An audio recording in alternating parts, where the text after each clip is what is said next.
नमस्कार। फिर से स्वागत करता हूँ आपका इस कोर्स में मैकेनिकल बिहेवियर ऑफ मटेरियल, जिसको हम हिंदी में पढ़ेंगे। लास्ट पार्ट में हमने देखा था कि डिसलोकेशंस के मोशंस क्या होते हैं। इस पार्ट में हम देखेंगे कि फोर्सेस ऑन डिसलोकेशंस क्या होते हैं। तो जब हम फोर्सेस ऑन डिसलोकेशंस की बात करते हैं तो हम देखते हैं कि जो डिसलोकेशंस मोशंस है, जैसे ग्लाइड और क्लाइंब, ये जो डिसलोकेशंस मोशंस हैं, ये किस तरह से अफेक्ट हो सकते हैं। जब मैं बात कर रहा हूँ फोर्सेस ऑन डिसलोकेशंस, तो इसका मतलब ये है कि मेरे पास एक क्रिस्टल है और उस क्रिस्टल में एक डिफेक्ट है, डिसलोकेशन। अगर उस क्रिस्टल को मैं डिफॉर्म करना चाहता हूँ तो मुझे किस तरह से, किस फोर्स की आवश्यकता होगी उस डिसलोकेशन को मूव करने के लिए। तो मान लेते हैं मेरे पास एक क्रिस्टल है, ये क्रिस्टल जैसे मैंने यहाँ पे मान लिया, और मेरे पास एक डिसलोकेशन है यहाँ पे, एक स्लिप प्लेन, ये जो ग्रे कलर का है प्लेन है, यहाँ पे मार्क किया है, और एक डिसलोकेशन यहाँ पे मैंने मार्क किया है, उसका टेंजेंट वेक्टर मार्क किया है और उसका बर्जस वेक्टर मार्क किया है। और आप देख सकते हैं कि ये जो डिसलोकेशन है एक स्लिप प्लेन पे है इस क्रिस्टल में, और ये जो क्रिस्टल है उसके डायमेंशन यहाँ पे मार्क कर लेते हैं हम। ये क्रिस्टल है जिसकी डायमेंशन है डी, एच और एल। ये 3 डायमेंशंस हो गई मेरे क्रिस्टल की। और अभी मैं इस क्रिस्टल पे कोई एक शेयर स्ट्रेस अप्लाई कर रहा हूँ। ये मान लेते हैं यहाँ पे ये जो शेयर स्ट्रेस है टाउ, और इस शेयर स्ट्रेस को मैं नाम दे रहा हूँ ग्लाइड फोर्स, क्योंकि ये जो शेयर स्ट्रेस है आप देखेंगे कि ये डिसलोकेशन को मूव करेगा इस स्लिप प्लेन पे। तो जब ये मैं शेयर स्ट्रेस अप्लाई करता हूँ इस क्रिस्टल पे, तो मैं इसका एक 2D व्यू यहाँ पे दिखाना चाहता हूँ। तो क्या होगा, यहाँ पे एक शेयरिंग होगा ये शेयर स्ट्रेस की वजह से, तो यहाँ पे एक प्लास्टिक डिफॉर्मेशन होगा, और जो अपर पार्ट ऑफ क्रिस्टल है, जो ऊपर का पार्ट है, वो मूव करेगा बॉटम पार्ट से बाय बर्जर्स वेक्टर बी, यानी बी के डिस्प्लेसमेंट यहाँ पे मिलेगा, ये मेरा बर्जस वेक्टर है। ये हमने देखा था जब स्लीप होता है या ग्लाइड होता है तो इस तरह से कुछ होता है मैकेनिज्म। तो अभी हम देखेंगे कि ये जो स्ट्रेस है, ये जो स्ट्रेस की वजह से मेरा जो शेयर डिफॉर्मेशन आया, यानी प्लास्टिक डिफॉर्मेशन हुआ मेरे क्रिस्टल का, बर्जस वेक्टर बी की वजह से स्टेप यहाँ पे क्रिएट हुआ, इस स्ट्रेस का इस डिसलोकेशन के मोमेंट से क्या रिलेशन है। यानी मैं ये जान सकता हूँ कि अगर ये शेयर स्ट्रेस में अप्लाई कर रहा हूँ तो ये डिसलोकेशन मूव होगा। मान लेते हैं कि इस शेयर स्ट्रेस की वजह से एक फोर्स यहाँ पे लग रहा है इस डिसलोकेशन के ऊपर। आप देखेंगे कि यहाँ पे मैंने एक फोर्स मार्क किया है एफ, तो ये शेयर स्ट्रेस की वजह से एक फोर्स यहाँ पे क्रिएट होगा इस डिसलोकेशन पे, और इस फोर्स की वजह से ये डिसलोकेशन मूव होगा। तो ये जो शेयर स्ट्रेस है ये मेरा मैक्रोस्कोपिक स्ट्रेस है, यानी मैं क्रिस्टल पे अप्लाई कर रहा हूँ, और ये जो मैक्रोस्कोपिक स्ट्रेस है एक फोर्स क्रिएट करेगा ये मेरे डिसलोकेशन के ऊपर, और वो फोर्स के वजह से मेरा डिसलोकेशन यहाँ पे मूव होगा, और ये जब डिसलोकेशन मूव होगा तब मुझे प्लास्टिक डिफॉर्मेशन मिलेगा। तो मैं ये कह सकता हूँ कि जब डिसलोकेशन मोशन होता है वो मेरा प्लास्टिक डिफॉर्मेशन गवर्न करेगा, और जो स्ट्रेसेस जो होंगे क्रिस्टल पे एक्ट कर रहे होंगे, वो स्ट्रेसेस फोर्सेस कुछ क्रिएट करेंगे डिसलोकेशन पे, और वो जो फोर्सेस है वो डिसलोकेशन मोशन को जनरेट करेंगे, और फिर जब डिसलोकेशन मोशन होगा तब मुझे प्लास्टिक डिफॉर्मेशन मिलेगा। तो हम जब स्ट्रेसेस अप्लाई करते हैं तब हम एक चीज़ और कोरिलेट कर सकते हैं कि जो यहाँ पे डिफॉर्मेशन हो रहा है, तो मैं एक बोल सकता हूँ कि क्रिस्टल पे एक वर्क हो रहा है। यानी अगर ये डिफॉर्मेशन हो रहा है स्ट्रेस की वजह से, तो एक क्रिस्टल पे एक वर्क हो रहा है, उसकी कुछ यानी वो वर्क डन जो होगा क्रिस्टल पे, वो सेम वर्क डन होना चाहिए मेरे डिसलोकेशन पे। क्योंकि अगर मैं ये मान के चल रहा हूँ कि डिसलोकेशन के मोशन की से ही मुझे प्लास्टिक डिफॉर्मेशन मिल रहा है, तो जो वर्क डन ऑन क्रिस्टल होगा शेयर स्ट्रेस की वजह से, वो मेरा वर्क डन ऑन डिसलोकेशन होगा इस फोर्स की वजह से। ये हम मान सकते हैं। तो मान लेते हैं, अभी हम ये कैलकुलेट करते हैं कि जो मेरा एक्सटर्नल स्ट्रेस है, एक्सटर्नल जो फोर्स है, मैं यहाँ पे टाउ मान के चल रहा हूँ, तो यहाँ पे ये कुछ काम करेगा क्रिस्टल पे। तो ये मान के चल रहा हूँ कि ये जो वर्क डन है क्रिस्टल पे because of stress tau, shear stress tau, ये इस तरह से कुछ होगा, फोर्स एक्टिंग ऑन क्रिस्टल, ये फोर्स जो एक्ट हो रहा है इस क्रिस्टल पे, टोटल क्रिस्टल पे, इनटू डिस्टेंस, यानी कितना डिस्प्लेसमेंट हो रहा है अपर पार्ट को मूव करने के लिए। तो फोर्स इनटू डिस्प्लेसमेंट, मुझे कुछ एक वर्क डन मिलेगा क्रिस्टल के ऊपर because of this shear stress.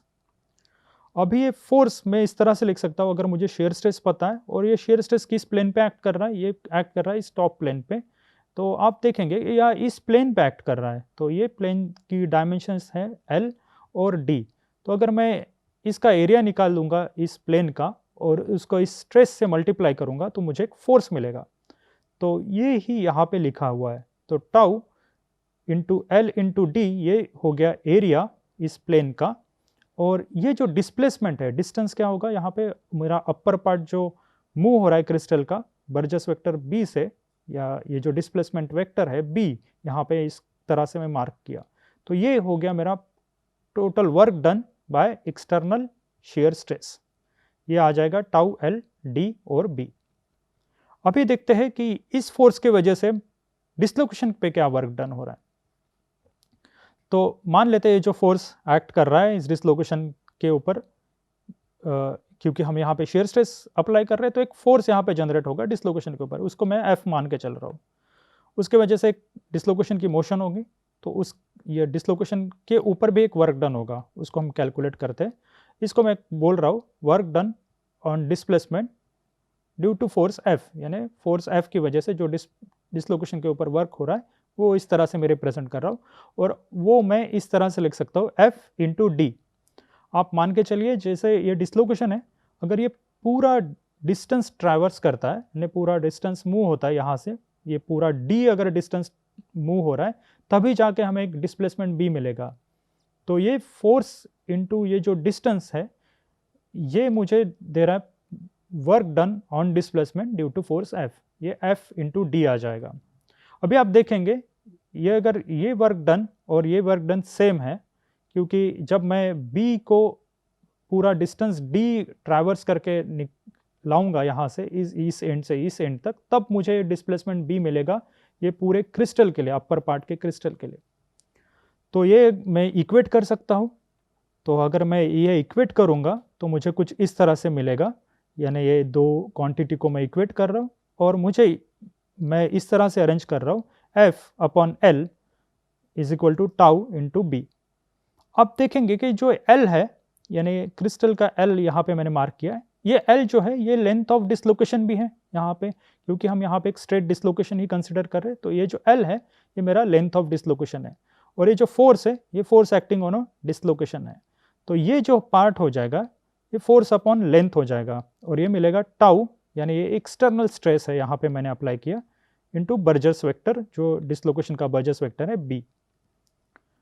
तो मेरे पास कुछ इस तरह से आ जाएगा, और इस फोर्स को मैं कहता हूँ ग्लाइड फोर्स, और इसको मैं इस तरह से लिख सकता हूँ स्मॉल एफ, यानी ये हो जाएगा इसका, ये हो जाएगा फोर्स पर unit length of a dislocation. ये आपको याद रखना है, जब मैं स्मॉल एफ लिख रहा हूँ तो ये फोर्स पर unit length of a dislocation है, तो इसका यूनिट हो जाएगा न्यूटन पर मीटर, और ये आ जाएगा मेरा स्ट्रेस, और ये आ जाएगा मेरा बर्जस वेक्टर, यानी डिसलोकेशन का बर्जस वेक्टर। तो ये एक्सटर्नल स्ट्रेस है और ये है बर्जस वेक्टर। तो इसको मैं ग्लाइड फोर्स करूंगा। ग्लाइड फोर्स इसलिए कह रहा हूँ क्योंकि डिसलोकेशन उस प्लेन पे मूव हो रहा था। तो स्क्रू डिसलोकेशन के लिए भी हम ये प्रूव कर सकते हैं, हमारे पास यही रिलेशन आएगा अगर स्क्रू डिसलोकेशन का भी केस कंसिडर करेंगे, और स्क्रू डिसलोकेशन ग्लाइड हो रहा है इस तरह से, तो मेरे पास कुछ फोर्स पर यूनिट लेंथ ऑफ डिसलोकेशन ये आएगा टाउ इंटू बी। ये मेरा ग्लाइड फोर्स होगा, क्योंकि जब मैं एक्सटर्नल स्ट्रेस अप्लाई कर रहा हूँ तो ये फोर्स डिसलोकेशन पे जनरेट होगा। आप देखेंगे कि यहाँ पे मैंने टाउ जो निकाला है वो बर्जस वेक्टर के डायरेक्शन पे निकाला है। तो हमने देखा था कि डिसलोकेशन कब मूव होते हैं, डिसलोकेशन मूव होते हैं जब जो स्ट्रेस है वो बर्जस वेक्टर को पैरेलल होते हैं, तभी डिसलोकेशन मूव होते हैं। ये आपने देखा था प्योर और एज स्क्रू डिसलोकेशन के लिए। तो अभी देखते हैं कि क्लाइंब फोर्स क्या आता है। हमने ग्लाइड फोर्स तो अभी देख लिया, अभी एक क्लाइंब फोर्स के बारे में डिस्कशन कर लेते हैं। तो क्लाइंब हमने देखा था कि ये होता है हमारे एज डिसलोकेशन के लिए। तो यहाँ पे एक डिसलोकेशन मार्क किया और एक पूरा क्रिस्टल मैं यहाँ पे मार्क किया हूँ। तो यहाँ पे हम देखेंगे ये मैंने बर्जस वेक्टर मार्क किया, ये एक्स्ट्रा हाफ प्लेन है, और ये जो ब्लू कलर की लाइन है जो अंदर जा रही है ये मेरी डिसलोकेशन लाइन वेक्टर है। अभी हम देखेंगे इसके डायमेंशंस मार्क कर लेते हैं। ये मार्क कर लेते हैं W, डी और एल, ये 3 डायमेंशंस मैंने मार्क लिए मेरे क्रिस्टल के, और कुछ कोऑर्डिनेट एक्सिस भी मार्क कर लेते हैं। तो हम देखेंगे कि क्लाइंब कब होता है, जब मैं एक नॉर्मल स्ट्रेस को अप्लाई करता हूँ मेरे क्रिस्टल को, तब जाके क्लाइंब होता है मेरे एज डिसलोकेशन का।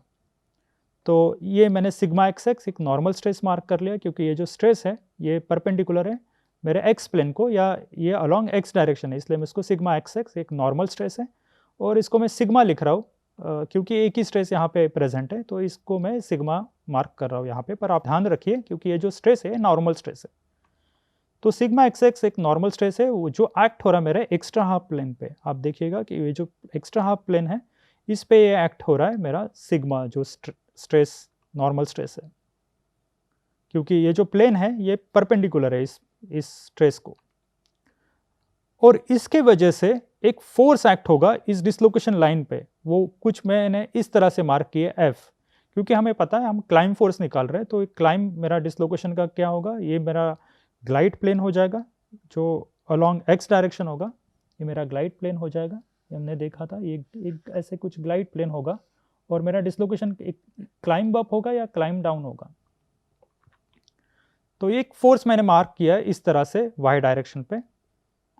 तो जब मैं टेंसाइल फोर्स रहता है, यानी सिग्मा जो मैं अप्लाई कर रहा हूँ, जो स्ट्रेस है वो टेंसाइल फोर्स क्रिएट करेगा, तब जाके वो डिसलोकेशन क्लाइंब डाउन होगा अगर वो टेंसाइल नेचर है, और कॉम्प्रेसिव फोर्स है तो डिसलोकेशन क्लाइंब अप होगा। इसको इस तरह से समझते हैं हम, जब मैं कुछ इस तरह से मार्क कर रहा हूँ प्लेन्स को, अगर मैंने टेंसाइल फोर्स अप्लाई किया है, ये सिग्मा अगर मैंने इस तरह से मार्क किया, तो आप देखेंगे कि ये जो प्लेन्स है डिसलोकेशन के अराउंड ये स्ट्रेच होंगे, ये इस तरह से कुछ स्ट्रेच होंगे। और हमने देखा था कि क्लाइंब जो प्रोसेस है वो थर्मली एक्टिवेटेड प्रोसेस है। यहाँ पे ये भी लिख लेते हैं कि क्लाइंब थर्मली एक्टिवेटेड है, यानी ये जो प्रोसेस है ये होती है ग्रेटर देन 0.4 TM। ये हमने ये भी पार्ट यहाँ पे देखा था। तो जब ये मैं टेंसाइल स्ट्रेस अप्लाई कर रहा हूँ यहाँ पे, तो ये प्लेन्स जो है वो इलोंगेट होंगे, और आप देखेंगे कि ये जो डिसलोकेशन क्लाइंब डाउन होगा, यानी इसका मतलब होगा कि यहाँ से जो एटम्स हैं वो यहाँ पे अकोमोडेट हो सकते हैं, इस प्लेन से जो एटम्स हैं यहाँ पे अकोमोडेट हो सकते हैं, या इंट्यूशनली आप देख सकते हैं यहाँ पे इस तरह से। अभी मान लेते हैं कि मेरा जो फोर्स है वो कॉम्प्रेसिव है, तब क्या होगा, ये जो प्लेन्स है, ये जो यहाँ पे मैंने मार्क किए, ये प्लेन्स कॉम्प्रेस हो जाएंगे। इसको भी इस तरह से मार्क कर लेते हैं हम। ये अगर प्लेन्स कॉम्प्रेस हो रहे तो मैं कुछ इस तरह से मार्क कर रहा हूँ इस प्लेन्स को, ये मेरे एक्स्ट्रा हाफ प्लेन की तरफ मूव हो गए, और आप देखेंगे जब एक्स्ट्रा हाफ प्लेन की तरफ मूव होंगे तब ये जो एटम्स है यहाँ पे वो अपोजिट डायरेक्शन पे मूव होने चालू होंगे, क्योंकि प्लेन्स जो एटम्स है यहाँ पे ये कॉम्प्रेस हो रहे हैं। तो अब देखेंगे कि जब मैं कॉम्प्रेस कर रहा हूँ या कॉम्प्रेसिव स्ट्रेस अप्लाई कर रहा हूँ एक्स्ट्रा हाफ प्लेन को, तो मेरा क्लाइंब अप होगा। तो ये 2 पॉइंट्स आप याद रखें, पर हम एक जनरल डेरिवेशन करेंगे फोर्सेस जो डिसलोकेशन पे एक्ट हो रहे हैं, फिर आपको पता चलेगा कि क्लाइंब अप और क्लाइंब डाउन क्यों हो रहा है। तो यहाँ अभी के लिए हम ये जान लेते हैं कि जब मैं टेंसाइल फोर्स अप्लाई करता हूँ तो डिसलोकेशन क्लाइंब डाउन होता है, और कॉम्प्रेसिव फोर्स अप्लाई करता हूँ तो डिसलोकेशन क्लाइंब अप होता है। तो यहाँ पे भी हम एक वर्क डन लिखते हैं, जो नॉर्मल स्ट्रेस मैंने यहाँ पे अप्लाई किया, यहाँ पे मैं अगर ये इनिशियल कंडीशन यहाँ पे मैं कंसिडर कर रहा हूँ, तो वर्क डन जो हो रहा है यहाँ पे, work done on a crystal by sigma, जो नॉर्मल स्ट्रेस है, ये मैं इस तरह से लिख सकता हूँ। ये सिग्मा किस प्लेन पे एक्ट हो रहा है, ये सिग्मा इस प्लेन पे एक्ट हो रहा है क्रिस्टल के, तो इसके डायमेंशन है डी और एल, ये जो डायमेंशन है ये एल है, तो मैं एल और डी से मल्टीप्लाई कर रहा हूँ इस स्ट्रेस को, तो मुझे एक फोर्स मिल जाएगा, और फोर्स इनटू डिस्प्लेसमेंट मुझे वर्क डन मिल जाएगा क्रिस्टल का। तो डिस्प्लेसमेंट क्या होगा, जब क्रिस्टल शेयर होगा तो मुझे बी मिलेगा डिस्प्लेसमेंट, तो ये जो आएगा ये मेरा वर्क डन आएगा। उसी तरह से जो फोर्स एक्ट हो रहा है डिसलोकेशन लाइन पे, मैं इस तरह से लिख सकता हूँ कि अगर ये पूरा डिस्टेंस मूव होता है तब जाके मुझे एक डिस्प्लेसमेंट b मिलेगा।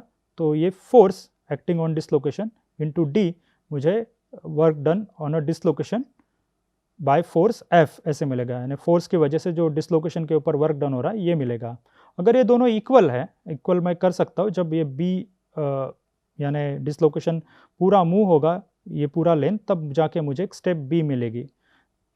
उस कंडीशन में मैं दोनों को कंपेयर कर सकता हूँ इस तरह से, और मैं फिर से कुछ इस तरह से लिख सकता हूँ f को, स्मॉल f को F upon L sigma into b। तो ये हो गया मेरा क्लाइंब फोर्स। यहाँ पे जो स्ट्रेस लग रहा है ये मेरा टेंसाइल या कॉम्प्रेसिव नेचर है या नॉर्मल स्ट्रेस है। तो मैं F को इस तरह से लिख सकता हूँ। तो मेरे पास क्लाइंब फोर्स और ग्लाइड फोर्स इस तरह से हो गए। आप देखेंगे कि ये जो फोर्स यहाँ पे स्ट्रेस, ये भी नॉर्मल स्ट्रेस यहाँ पे लग रहा है, ये along the direction of B है, यानी along the Burgers vector direction है।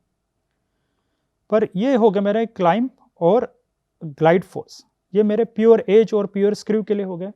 अभी हमें देखना है कि अगर मैं जनरल केस अगर कंसिडर करता हूँ तो कौन सा फोर्स उस पर एक्ट करेगा, यानी अगर मेरे पास एक स्टेट ऑफ स्ट्रेस है, अगर मैं ऐसे कुछ आपके पास एक क्रिस्टल दे दूँ, इस तरह से समझिए, एक रैंडम क्रिस्टल है मेरे पास और यहाँ पे कोई भी डिसलोकेशन यहाँ पे पड़ी हुई है इस क्रिस्टल में, उसका टेंजेंट वेक्टर किसी भी तरह से, और एक मैं स्ट्रेस अप्लाई करता हूँ इस क्रिस्टल को, वो शेयर भी हो सकता है, वो टेंसाइल भी हो सकता है।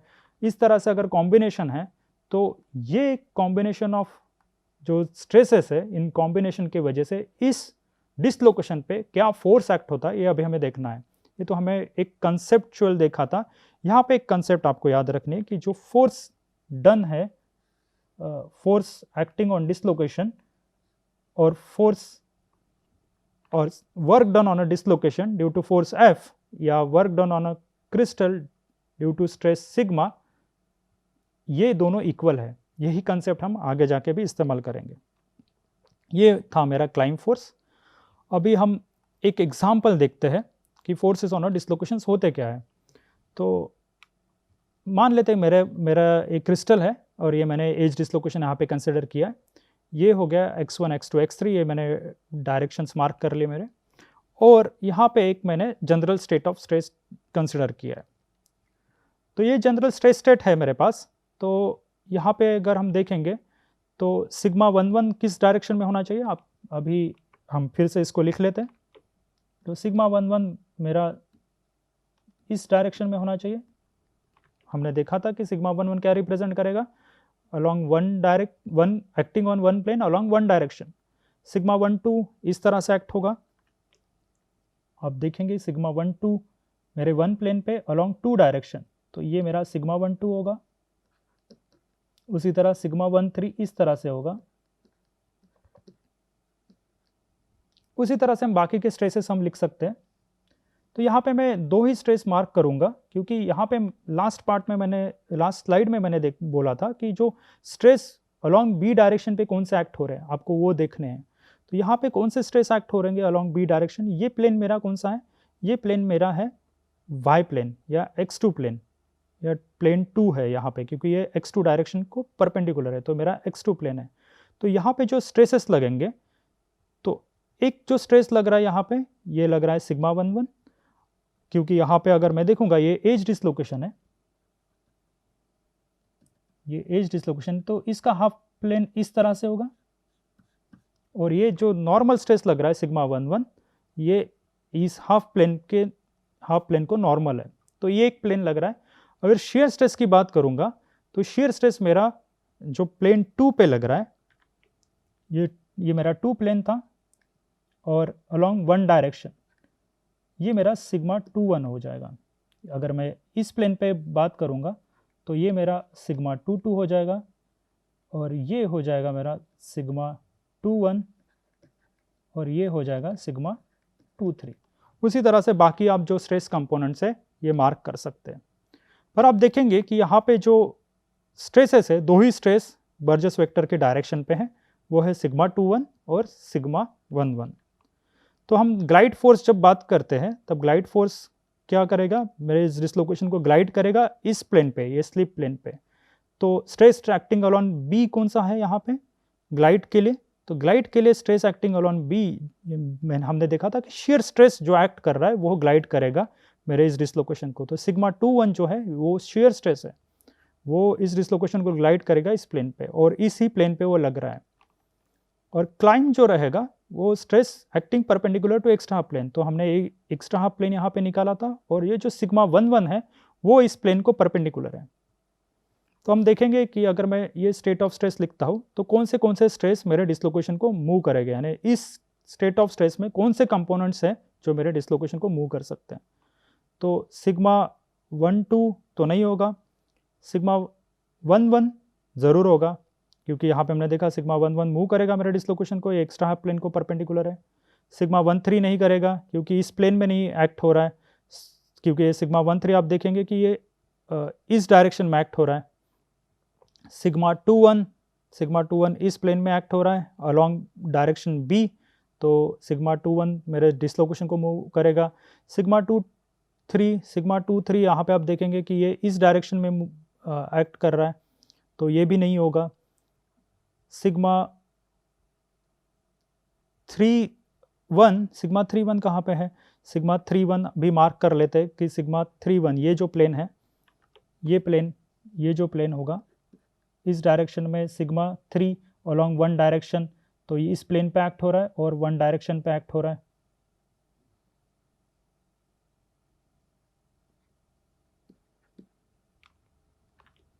तो आप देखेंगे कि ये प्लेन पे एक्ट नहीं हो रहा है, इस प्लेन पे एक्ट नहीं हो रहा है, पर ये अलॉन्ग 1 डायरेक्शन एक्ट हो रहा है।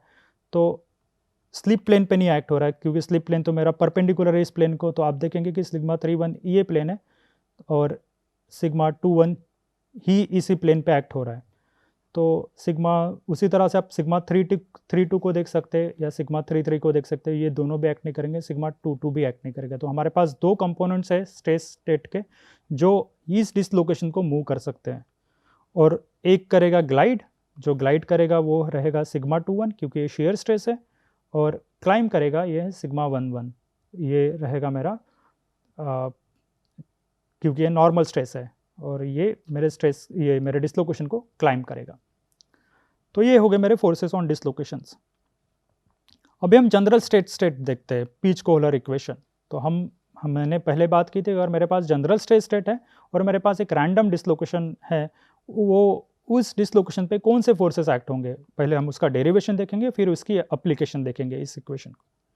तो मान लेते कि मेरे पास एक डिसलोकेशन है, ये एक डिसलोकेशन है, एक रैंडम डिसलोकेशन है मेरे पास, मैंने यहाँ पे कुछ डिफाइन नहीं किया है, और इसकी एक डिसलोकेशन लाइन सेगमेंट है DL, ये एक मान के चल रहा हूँ, एक डिसलोकेशन लाइन सेगमेंट है, उसका एक स्मॉल पार्ट मैं कंसिडर कर रहा हूँ इस डिसलोकेशन लाइन सेगमेंट का, इस तरह से कुछ।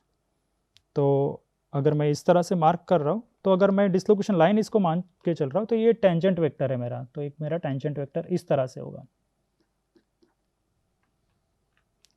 तो अगर हम इस लाइन सेगमेंट को मान के चल रहे हैं, और अगर मैं कोई एक्सटर्नल स्ट्रेस अप्लाई करता हूँ, कोई भी स्ट्रेस स्टेट अप्लाई करता हूँ मेरे क्रिस्टल को, वो क्रिस्टल पे जो अप्लाई हुआ है जो स्ट्रेस, वो इस डिसलोकेशन पे एक फोर्स एक्ट करेगा, और उसकी वजह से ये डिसलोकेशन मूव होगा। ये हमने देखा है, ग्लाइड होगा या क्लाइंब होगा हमें पता नहीं, पर हमें देखना है कि वो फोर्स एक्ट करेगा और इस डिसलोकेशन को मूव करेगा।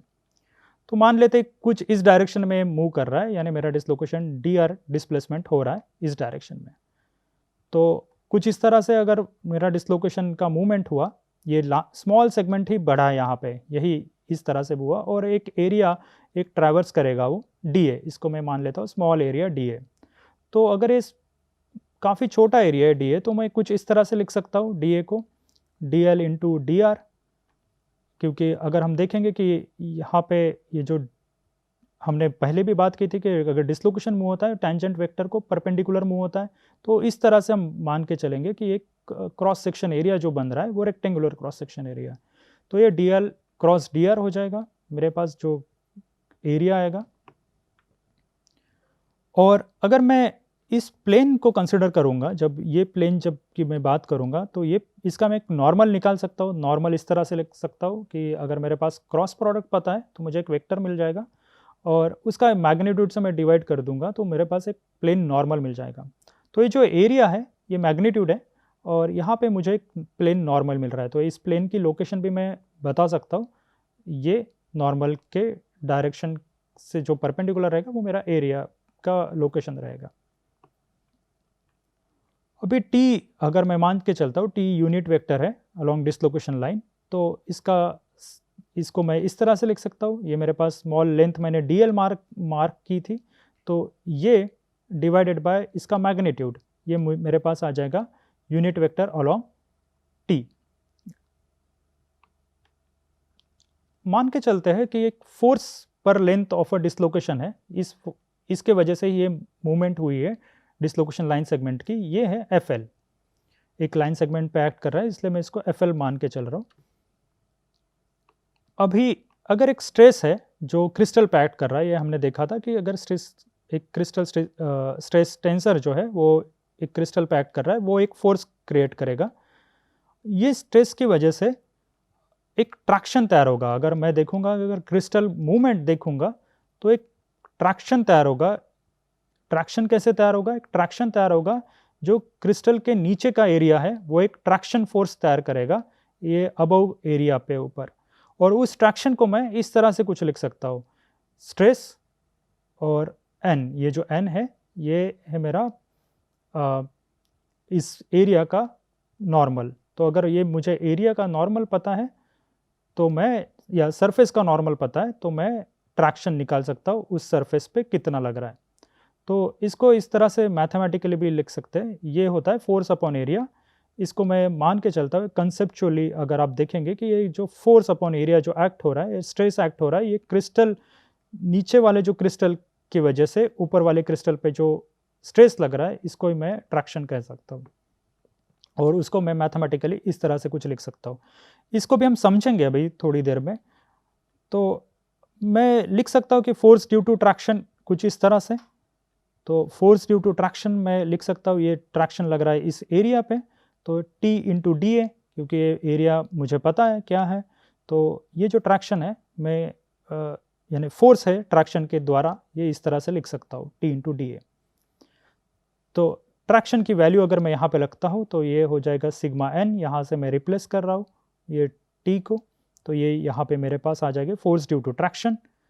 और जब यहाँ पे मैं एन की वैल्यू रिप्लेस करूँगा, ये हमने एन निकाला था कुछ इस तरह से, और एरिया की वैल्यू भी यहाँ पे निकाली थी कुछ इस तरह से, मैं अगर रिप्लेस करता हूँ तो मेरे पास एक आइडेंटिटी आएगी, और वो आइडेंटिटी कुछ इस तरह से रहेगी, एफ टी यानी फोर्स ड्यू टू ट्रैक्शन, मेरे पास एक्सटर्नल स्ट्रेस है सिग्मा, और D L cross D R. D L है मेरी dislocation line segment, D R है मेरी displacement of a dislocation due to force acting on a dislocation because of external stress sigma. तो ये मेरे पास एक आइडेंटिटी आ गई। अगर हम देखेंगे यहाँ पे ये क्रिस्टल है, ये ना हमने देखा था कि अगर क्रिस्टल डिस्प्लेस हो रहा है बी डिस्प्लेसमेंट वेक्टर से, ये मेरा बर्जेस वेक्टर है, तो मान लेते हैं एक कन्वेंशन हमें मान के चलना पड़ेगा जब हम ये कंसिडर कर रहे हैं कि ट्रैक्शन जब एक्ट कर रहा है, तो हम देखेंगे कि मेरा स्लीप इस प्लेन पे हो रहा है, तो मैं डिस्प्लेसमेंट सिर्फ कंसिडर कर रहा हूँ अबव पार्ट का, क्योंकि अगर मैं एक पार्ट का डिस्प्लेसमेंट कंसिडर कर रहा हूँ तो बॉटम यानी बी अगर मैं टोटल डिस्प्लेसमेंट कंसिडर कर रहा हूँ, बट आप देखेंगे कि ये तो दोनों रिलेटिवली मूव हो रहे हैं, तो मैं मान के चल रहा हूँ कि मेरा सिर्फ टॉप पार्ट मूव हो रहा है बॉटम पार्ट की वजह से, तो इसलिए मैं जो ट्रैक्शन कंसिडर करूँगा वो नीचे पार्ट की वजह से अपर पार्ट के लिए, यानी अगर मैं ट्रैक्शन इस तरह से निकालूंगा तो ये ट्रैक्शन इस तरह से एक्ट होगा नीचे पार्ट की वजह से अबव क्रिस्टल पे। तो अगर मैं दोनों कंसिडर करूंगा तो क्योंकि ये अगर इस डायरेक्शन में मूव हो रहा है और इस डायरेक्शन में मूव हो रहा है, तो मुझे वर्क डन 0 मिलेगा, जो कि मैं बैलेंस हो जाएगा यहाँ पे। बट अगर मैं वर्क डन स्ट्रेस की वजह से अगर देखूंगा तो मैं अबव पार्ट को ही कंसिडर कर रहा हूँ कि वो इस डायरेक्शन में मूव हो रहा है। और उसके लिए कन्वेंशन है, वो कन्वेंशन क्या है, अगर मेरे पास टी और बी पैरेलल है, यानी मेरे पास राइट हैंड यानी मेरे पास स्क्रू डिसलोकेशन है और वो राइट हैंड स्क्रू है, तो इस डायरेक्शन में मूव होगा, वो बर्जेस वेक्टर के डायरेक्शन में मूव होगा। ये मैं कन्वेंशन मान के चल रहा हूँ।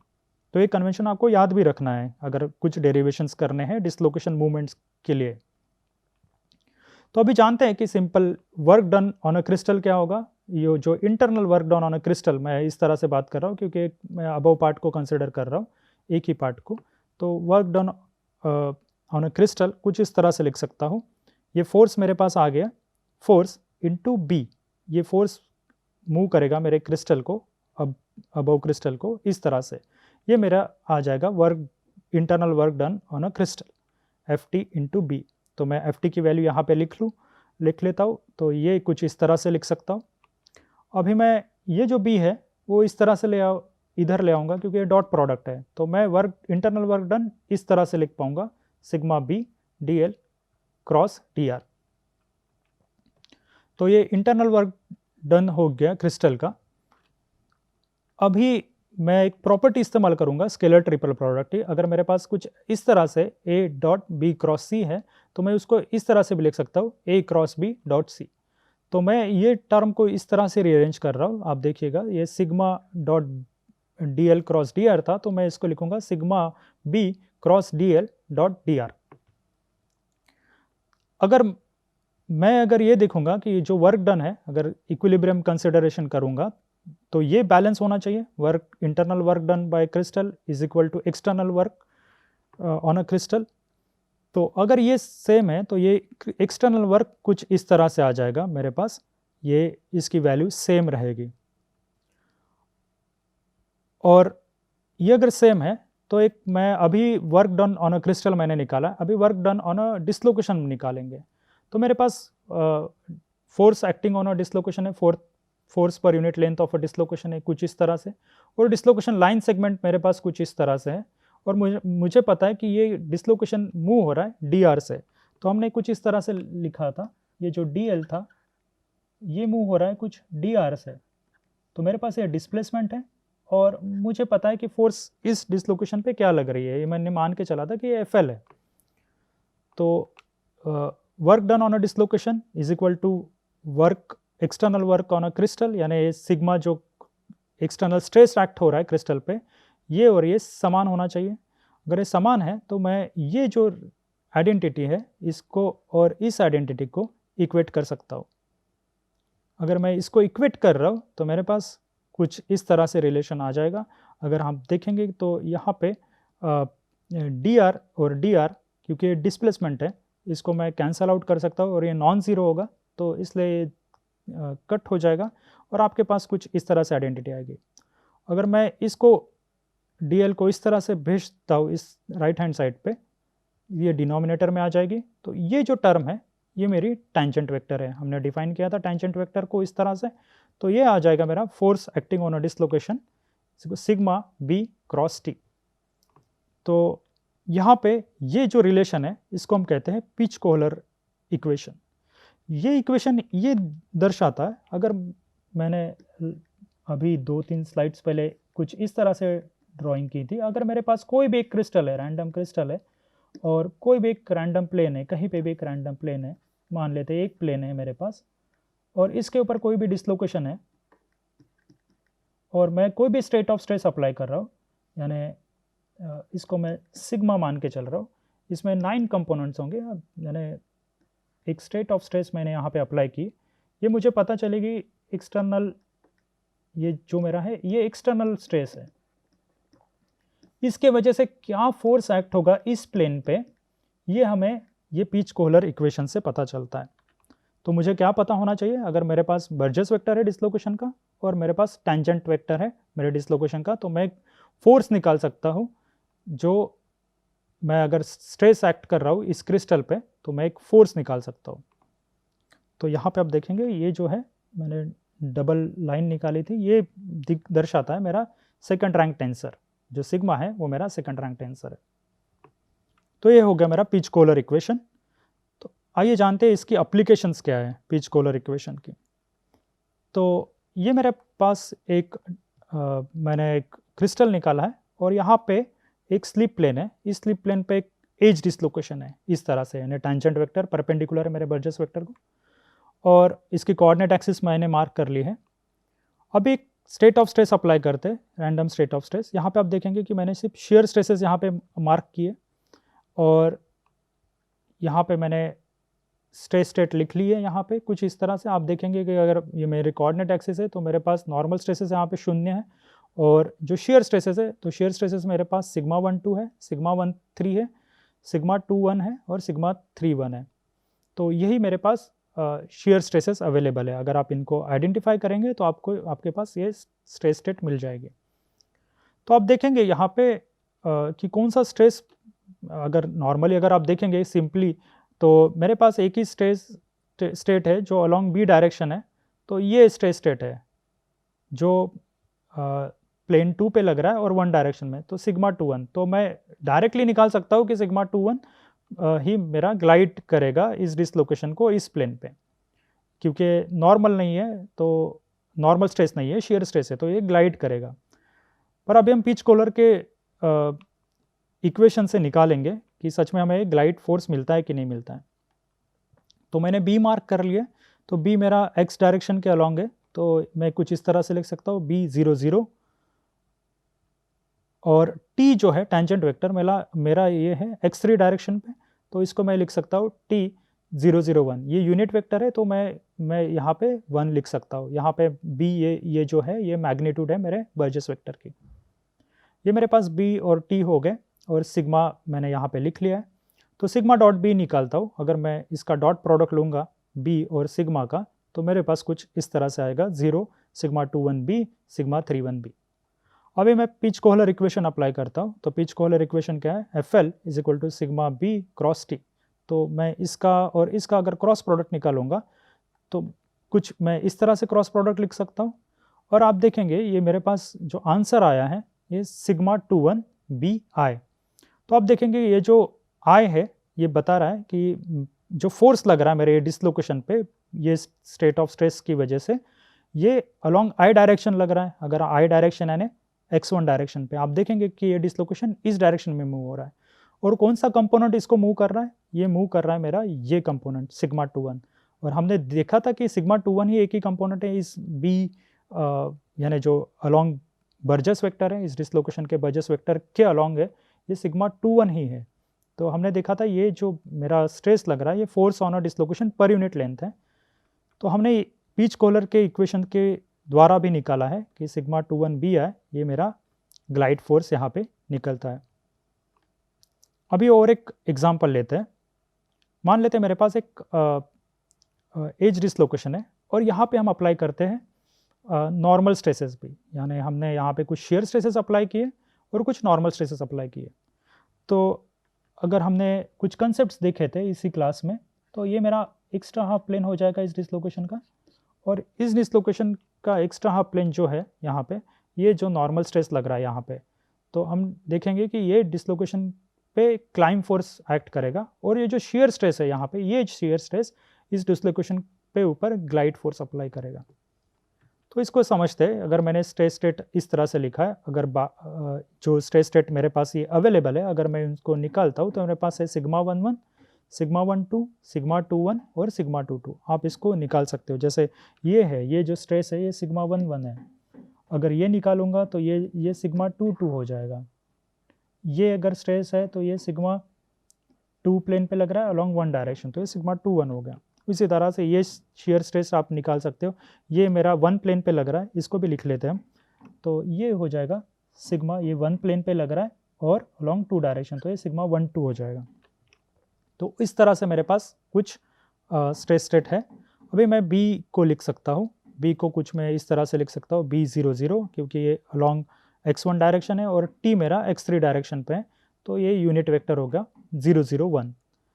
तो अगर मैं b सिग्मा डॉट बी निकालता हूँ तो मेरे पास कुछ इस तरह से आएगा सिग्मा 1 1 b सिग्मा 2 1 b और 0। और अगर मैं पिच कोहलर इक्वेशन निकालता हूँ, यानी इस डिसलोकेशन पे कौन से फोर्सेस लग रहे हैं इस स्टेट ऑफ स्ट्रेस की वजह से, तो मैं अगर एक क्रॉस प्रोडक्ट लेता हूँ तो मेरे पास कुछ इस तरह से आएगा sigma 2 1 B I minus sigma 1 1 B J. अगर आप देखेंगे तो हमने पहले बताया था कि ये सिग्मा 2 1 है, यही बी के अलोंग लग रहा था, तो मेरे पास एक ग्लाइड फोर्स आएगा इस शेयर स्ट्रेस की वजह से, और एक क्लाइंब फोर्स आएगा इस स्ट्रेस की वजह से जो परपेंडिकुलर है मेरे एक्स्ट्रा हाफ प्लेन को। तो ये मेरे पास एक क्लाइंब फोर्स आएगा, और ये अलोंग जे डायरेक्शन है। जे यानी x2 डायरेक्शन में। तो आप देखेंगे कि ये जो डिसलोकेशन है क्लाइंब है ना, ये फोर्स इस तरह से एक्ट होगा अलोंग जे डायरेक्शन, और ये निगेटिव साइन है तो ये क्लाइंब डाउन होगा। यहाँ पे इस तरह से मेरा फोर्स लग रहा है इस डिसलोकेशन पे, क्लाइंब फोर्स। तो हमारे पास दो कंपोनेंट आ गए, ग्लाइड फोर्स और क्लाइंब फोर्स। तो मैं आपको और एक एग्जांपल देना चाहता हूँ। आप इस तरह से, ये अगर मेरे पास सेम स्टेट है और ये स्क्रू डिसलोकेशन है यहाँ पे, तो आप क्या फोर्स लग रहेंगे इसके ऊपर, ग्लाइड फोर्स या क्लाइंब फोर्स, ये आपको निकालना है। आप देखेंगे कि हमने ग्लाइड फोर्स के लिए निकाला है कि मेरे पास शेयर स्ट्रेस है, शेयर स्ट्रेस का एक कंपोनेंट है, और ये नॉर्मल स्ट्रेस है। तो हमने देखा था कि नॉर्मल स्ट्रेस अगर पॉजिटिव है तो क्लाइंब डाउन होता है डिसलोकेशन का। तो आप देखेंगे कि यहाँ पे नेगेटिव साइन है तो यहाँ पे क्लाइंब डाउन हो रहा है। अभी ये तो सिंपल केस थी यहाँ पे। अभी यानी ये तो हमने किस डायरेक्शन में लग रहा है बर्जेस वेक्टर हमें पता है। अभी हम क्रिस्टल स्ट्रक्चर अगर कंसिडर करेंगे तो पिच कोहलर इक्वेशन का क्या यूटिलिटी ये देखते हैं कि यहाँ पे हमें डायरेक्टली पता नहीं चल सकता। तो आप ये सॉल्व करिए स्क्रू डिसलोकेशन के लिए। और एक एग्जांपल हम लेते हैं, मान लेते हैं मेरे पास एक एफसीसी क्रिस्टल स्ट्रक्चर है। तो हमें पता है कि ये 111 प्लेन है, ये मेरा ग्लाइड प्लेन है, और ये जो डायरेक्शन है ये मेरी बर्जेस वेक्टर की डायरेक्शन है या स्लिप डायरेक्शन है, ये हमने देखा था। और इस क्रिस्टल के हम मान लेते हैं ये कोऑर्डिनेट्स है, यानी ये रेफरेंस एक्सिस है। तो इस तरह से हम इस क्रिस्टल को कंसिडर करेंगे। ये मेरा 111 प्लेन है और ये जो डायरेक्शन है ये मेरी 10 डायरेक्शन है। आपको मिलर इंडाइसेस ढूंढने पड़ेंगे, यानी आप किसी की फिजिकल मेटलर्जी बुक को आप रेफर करिए और इस डायरेक्शन या प्लेन को किस तरह से रिप्रेजेंट करते हैं मिलर इंडाइसेस से या आप पढ़ सकते हैं। तो पर ये जो डायरेक्शन है यहाँ पे मैंने 10 डायरेक्शन कंसिडर की है, और ये जो डायरेक्शन है ये हाफ डायरेक्शन जो रहेगी, ये हमने देखा था कि ये मेरा बर्जेस वेक्टर रहेगा इस डिसलोकेशन का। तो हाफ, और ये जो डायरेक्शन है यहाँ पे येलो जो मैंने मार्क की, ये मेरी टेंजेंट वेक्टर है। तो ये अगर मैं टेंजेंट वेक्टर कंसिडर कर रहा हूँ और ये बर्जेस वेक्टर कंसिडर कर रहा हूँ, तो मेरे पास एक स्ट्रेस मैंने अप्लाई किया x1 डायरेक्शन पे। मान लेते हैं ये जो मेरा स्ट्रेस है x1 डायरेक्शन पे। अभी आप देख पाएंगे कि यहाँ पे मैं पता नहीं कर पा रहा हूँ कि ये स्ट्रेस इस बर्जेस वेक्टर को पैरेलल है या नहीं है, या इस टेंजेंट वेक्टर या एक्स्ट्रा हाफ प्लेन को परपेंडिकुलर है या नहीं है। तो इस कंडीशन में मेरे पास पिच कोहलर जो इक्वेशन है वो उसकी यूटिलिटी काफ़ी बढ़ जाती है। तो मान लेते मैंने स्ट्रेस स्टेट लिखा है और यहाँ पे मैंने स्ट्रेस स्टेट लिखा है, यहाँ पे एक यूनिएक्सियल स्ट्रेस ही अप्लाई कर रहा हूँ ये x1 डायरेक्शन पे, तो बाकी के सारे स्ट्रेस कंपोनेंट्स हैं वो शून्य है। तो मेरे पास एक सिग्मा 11 ही रहेगा।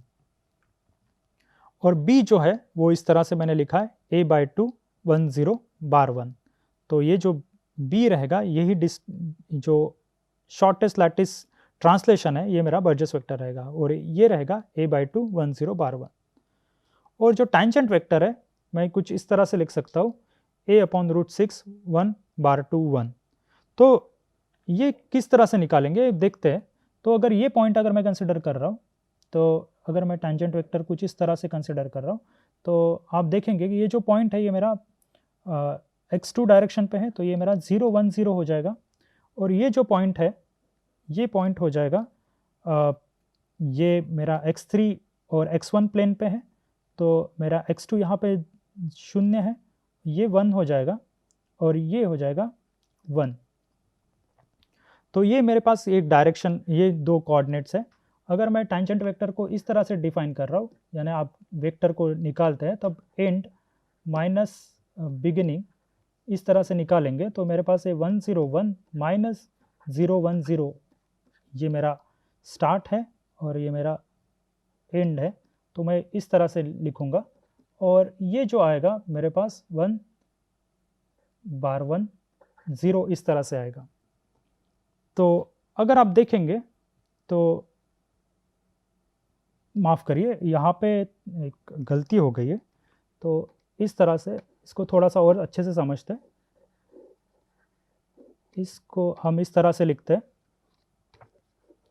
ये जो पॉइंट है ये पॉइंट है मेरा 0 1 0, और ये जो पॉइंट है ये मेरा हो गया 0 0 1, ये हो गया 100 और ये जो पॉइंट होगा ये बीच का होगा इस तरह से, ये हो जाएगा, ये पॉइंट होगा मेरा 011 और सॉरी ये हो जाएगा 101, तो ये जो पॉइंट होगा ये हो जाएगा इसका आधा, तो ये है 1/2 0 1/2 इस तरह से। ठीक है, अभी ये मेरा, अगर मैं इसको स्टार्ट मान रहा हूँ और इसको एंड मान रहा हूँ तो मैं टी वेक्टर कुछ इस तरह से लिख पाऊंगा, एंड माइनस स्टार्ट, तो ये आ जाएगा 1/2 0 1/2 माइनस 0 1 0, तो ये आ जाएगा 1/2 माइनस 1 बार 1 और ये 1/2। तो अब जब हम मिलर इंडाइसेस कंसिडर करते हैं तो इसको नॉर्मलाइज करते हैं, तो ये आ जाएगा 1/2 1। तो ये जो डायरेक्शन है यहाँ पे मैंने लिखी है 1/2 1, ये टेंजेंट वेक्टर हो जाएगी यहाँ पे, और इसका यूनिट वेक्टर हमें निकालना है, तो ये टी वेक्टर हो जाएगा यहाँ पे, और इसका यूनिट वेक्टर निकालना है तो हम इसके मैग्नीट्यूड से डिवाइड करेंगे, तो इसका मैग्नीट्यूड आएगा इसका 1 + 2 स्क्वायर + 1 स्क्वायर, तो ये आ जाएगा 1/2 1 अपॉन √6। तो ये जो वैल्यू है मेरे पास ये टेंजेंट वेक्टर की आ गई। इस तरह से मैं कुछ टेंजेंट वेक्टर निकाल सकता हूँ मेरे क्रिस्टल में। तो मेरे पास बर्जेस वेक्टर है, मेरे पास टेंजेंट वेक्टर है और मेरे पास स्ट्रेस है अभी। तो अभी हम पिच कोहलर इक्वेशन अप्लाई करते हैं इस कंडीशन में। तो मैं सिग्मा डॉट बी पहले कंसिडर करूँगा, तो सिग्मा डॉट बी मैंने कंसिडर किया। तो यहाँ पे मैंने बोला था कि मैं 1/2 निकाल सकता हूँ बाहर, तो ये a/2 बाहर निकाल सकता हूँ। तो अगर मैं सिग्मा डॉट बी निकालूंगा तो मैं इन दोनों का प्रोडक्ट कंसिडर करूँगा और मेरे पास कुछ आंसर इस तरह से आएगा, सिग्मा डॉट बी का a/2 सिग्मा 1 1 0 0, आप इनका प्रोडक्ट ले सकते हैं। और अभी हम देखेंगे कि अगर मैं पिच कोहलर इक्वेशन अप्लाई कर रहा हूँ तो मुझे अभी इनका क्रॉस प्रोडक्ट निकालना है, इसका और इसका। तो मैं क्रॉस प्रोडक्ट कुछ इस तरह से निकालूंगा, तो मेरे पास ये हो जाएगा सिग्मा डॉट बी और ये मेरा टेंजेंट वेक्टर। अगर मैं निकालूंगा तो मेरे पास कुछ ये प्रोडक्ट आ रहा है यहाँ पे, आप देखेंगे कि ये जो प्रोडक्ट आ रहा है ये हो गया मेरा -a/2 √6 sigma 1 1 j minus a/√6 sigma 1 1 k।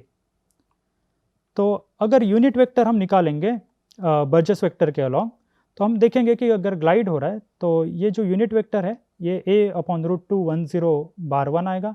अगर मैं इसके मैग्नीट्यूड से डिवाइड करूँगा इसको तो मेरे पास एक यूनिट वेक्टर आएगा अलॉन्ग बर्जेस वेक्टर। तो एफ ग्लाइड क्या होगा? एफ ग्लाइड मेरा ये होगा कि अगर मेरे पास एफ एल है तो मैं ये मेरे पास एक force upon unit length of a dislocation आ गया, और इसको मैं अलॉन्ग बर्जेस वेक्टर निकालूंगा, ये मेरा हो जाएगा ग्लाइड फोर्स का कंपोनेंट। तो इसलिए मैं ये जो फोर्स है इसका डॉट प्रोडक्ट लूँगा अलॉन्ग बी। तो हमने देखा था कि अगर मेरे पास कोई डिसलोकेशन है और उसका बर्जेस वेक्टर इस डायरेक्शन पे, तो ग्लाइड फोर्स मेरा इसी डायरेक्शन में है, ठीक है। तो इसलिए मैं जो एफ एल जो आ रहा है इसका अगर डॉट प्रोडक्ट लूँगा इससे, तो मुझे इस एफ एल का एक कंपोनेंट मिल जाएगा, और जो कंपोनेंट रहेगा मेरा ग्लाइड कंपोनेंट रहेगा।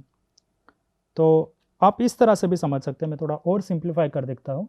अगर मेरे पास कुछ इस तरह से है और बर्जेस वेक्टर मेरा इस तरह से इस डायरेक्शन में है, मान लीजिए मेरा टेंजेंट वेक्टर है, तो और मेरा एफ एल इस डायरेक्शन में आ रहा है, तो मैं एफ एल का एक कंपोनेंट लूँगा इस डायरेक्शन पे जो मुझे देगा ग्लाइड कंपोनेंट। तो इसलिए मैं यहाँ पे एक डॉट प्रोडक्ट ले रहा हूँ और मुझे एक मैग्नीट्यूड मिलेगी ग्लाइड फोर्स की। तो मैं F L dot unit vector along B करूँगा तो मेरे पास एक कुछ a/√12 सिग्मा 1 1 आएगा। और ग्लाइड कंपोनेंट निकालना है और ग्लाइड फोर्स का डायरेक्शन निकालना है, तो मैं ये जो मैग्नीट्यूड है इस मैग्नीट्यूड को मल्टीप्लाई करूँगा और इस मैग्नीट्यूड को मैं बर्जेस वेक्टर के अलॉन्ग लिखूँगा। तो मेरे पास कुछ इस तरह से आएगा, ये बर्जेस वेक्टर से मैंने यूनिट बर्जेस वेक्टर से मैंने मल्टीप्लाई किया है, तो ये आ गया मेरे पास a/√2 1 0 बार 1, ये आ गया मेरा वेक्टर फॉर्म, ग्लाइड फोर्स का वेक्टर फॉर्म। अभी मैं क्लाइंब फोर्स उसी तरह से निकालूंगा। तो यहाँ पे आप ये देखिए जो FL है, तो हम देखेंगे कि ग्लाइड फोर्स जो है वो एक्स्ट्रा हाफ प्लेन के अराउंड होना चाहिए। तो मेरा ये जो प्लेन है ये 111 प्लेन है, इसको इस तरह से समझिए। मेरे पास ये 111 प्लेन है, इसका नॉर्मल जो होगा वो मेरा 111 ही होगा। ये क्यूबिक सिस्टम के लिए वैलिड है, ये हमने एफसीसी के लिए कंसिडर किया। तो मुझे ग्लाइड फोर्स का अगर कंपोनेंट निकालना है तो मैं इस डायरेक्शन में उसका डॉट प्रोडक्ट लूँगा, और यहाँ इसका यूनिट वेक्टर जो आएगा, यूनिट वेक्टर मेरे पास 1/√3 111 है। तो ये होगा FL डॉट, ये जो यूनिट वेक्टर है अलॉन्ग 111 डायरेक्शन। 111 डायरेक्शन क्यों? क्योंकि मेरा एक्स्ट्रा हाफ प्लेन इस तरह से होगा, परपेंडिकुलर होगा इस 111 प्लेन को, इसलिए हमने ये डायरेक्शन जो कंसिडर किए वो 111 डायरेक्शन कंसिडर किए। तो मैं ये अगर कंसिडर करूँगा तो मेरे पास मैग्नीट्यूड आएगा क्लाइंब फोर्स का, तो ये मेरे पास हो जाएगा क्लाइंब फोर्स। अगर क्लाइंब फोर्स की डायरेक्शन मुझे निकालनी है तो मुझे सिर्फ उसके यूनिट वेक्टर से मल्टीप्लाई करना है। तो अगर मैं इसको मल्टीप्लाई करूँगा यूनिट वेक्टर से तो ये आ जाएगा मेरा सिग्मा 111। तो ये आप देख पाएंगे ये मेरे पास कुछ क्लाइंब फोर्स के कंपोनेंट है और ग्लाइड फोर्स के कंपोनेंट है और क्लाइंब फोर्स के कंपोनेंट है। ये हमने किस तरह से निकाले? पहले हमने निकाला था बर्जेस वेक्टर, फिर उसके बाद निकाले थे हमने टेंजेंट वेक्टर। टेंजेंट वेक्टर आप निकाल सकते हैं कि अगर हमें कोऑर्डिनेट्स पता है तो हम वेक्टर निकाल सकते हैं, और हम टेंजेंट वेक्टर का हमने पहले उसके बाद यूनिट वेक्टर निकाला था इस तरह से। फिर हमने पिच कोहलर इक्वेशन अप्लाई किए थे, यानी सिग्मा डॉट बी पहले प्रोडक्ट निकाला, फिर सिग्मा डॉट बी को क्रॉस किया टी से, तो हमारे पास कुछ ये रिलेशन आए। फिर हमें ये तो टोटल फोर्स है, यहाँ पे हम बता नहीं सकते कि कौन सा मेरा क्लाइंब कंपोनेंट है और ग्लाइड कंपोनेंट है। तो ये जो फोर्स आया मेरा डिसलोकेशन के ऊपर, उसको मैंने कंसिडर किया अलोंग बर्जेस वेक्टर डायरेक्शन और अलोंग एक्स्ट्रा हाफ प्लेन। तो जब मैं बर्जेस वेक्टर के डायरेक्शन अलोंग कंसिडर करता हूँ तो मेरे पास एक मैग्नीट्यूड आया है ग्लाइड फोर्स का, और अगर मैं एक्स्ट्रा हाफ प्लेन के डायरेक्शन में कंसिडर कर रहा हूँ तो मेरा क्लाइंब फोर्स का कंपोनेंट का मैग्नीट्यूड आया।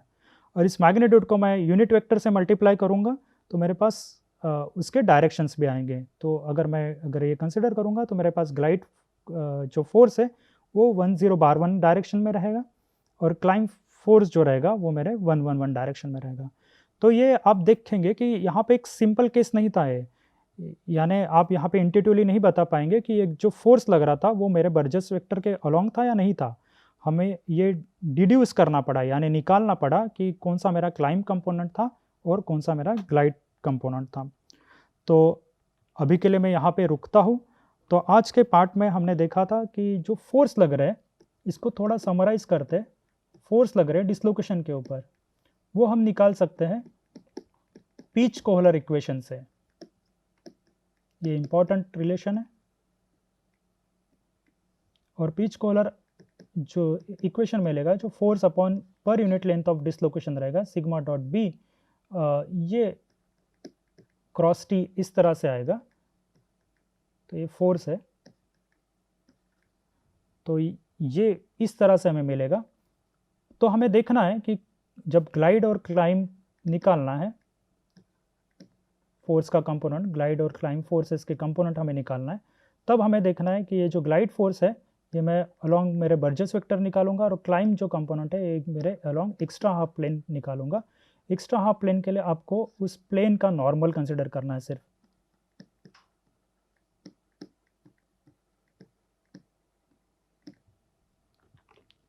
तो इस पार्ट में हमने पिच कोहलर इक्वेशन के बारे में पढ़ा।